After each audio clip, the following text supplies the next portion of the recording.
Hey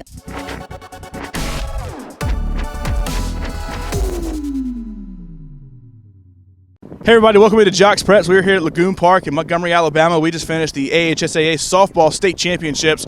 Also across town, we just finished the baseball state championships as well. In 1A, Decatur Heritage won, 2A, Mobile Christian, 3A, Madison Academy, 4A was UMS Wright, 5A, the Russellville Golden Tigers came in to beat Faith Academy, and then 6A, the number one team, the Coleman Bearcats, lost to Hillcrest Tuscaloosa. And perhaps just ran out of gas a bit too much on the competition. Remember, they had to face Decatur and Hartselle in the same area, the top three teams in the state, and then they had to face Hartselle again in the playoffs. So may have just run out of gas at the end, but you got to give Hillcrest credit. They came in, beat the number one team. To be the man, you got to beat the man, and they certainly did that. Great job by the Patriots in 6A. Also in 7A, Hewitt-Trussville winning their first ever baseball title against the Auburn Tigers. Jeff Malden's second title in his career. His first came with the arch rival of Hewitt-Trussville, Clay Chalfville, back in 2003. Couldn't win one with Pelham. He finally gets another one at Hewitt. Congratulations to Hewitt on their first major title out of all the major sports, football, basketball, baseball. It's their first one on the boys' side.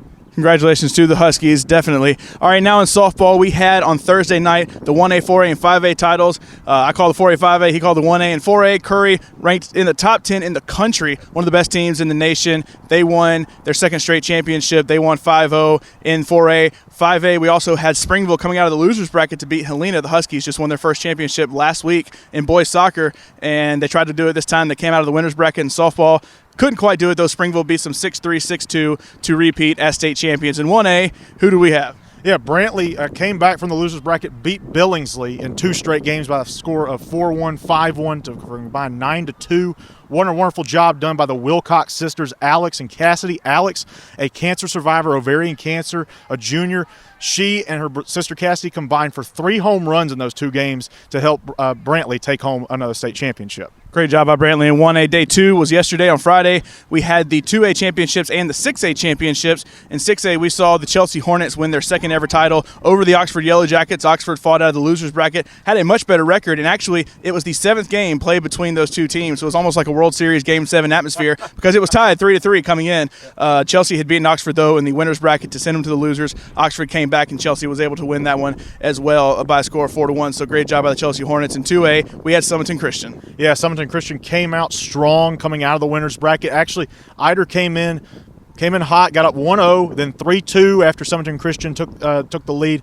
And then finally, Summerton Christian blew them out in the 6th inning, scored 6 runs to make it 9-3 the final after it was a 3-3 tie. Summerton Christian, your state champs. Camry Lay, the pitcher, winning MVP, did a great job in the circle all day for Summerton Christian. Yeah, I was able to watch the last inning of that. My game, Chelsea-Oxford game finished a little early. Went over and watched that with Aaron. Great job by Summerton Christian, one of the best teams in the state despite the fact they're in 2A. Saturday was the final day. We had 7A and 3A taking place here at Lagoon Park. In the 3A game, Hale County repeated as champions, actually a three-peat, and they played Pisgah. Actually, the two teams combined for, I think this is going to be 11 championships since 2001. So definitely the two best programs in the state, but Hale County, your 3-time defending champion in Class 3A. And then in Class 7A, Sparkman still dominating.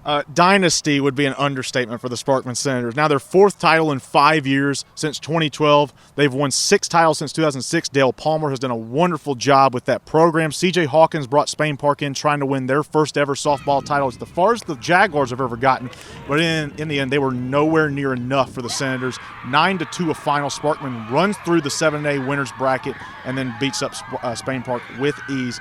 So that's it. We have finished all of our state championships for the 2015-16 season. Now that we're done with baseball and softball, we have a spring recap video coming up. You can check it right here. We're going to be talking about the best performers in the state from the spring championships. That's track and field, golf, tennis, soccer, baseball, softball. There's so many sports going on. I start losing count on all the spring sports. But thank you so much for tuning in to Jocks Preps. It's been a wonderful high school year. We're ready for football season already. I can't wait. We'll have all the coverage live on Jocks Preps. You can go to jockspreps.com. Also follow us on Twitter at Jocks Preps. Follow him on Twitter at Aaron Daniel 1987. Me on Twitter at Jay Luntz. We'll see you next year.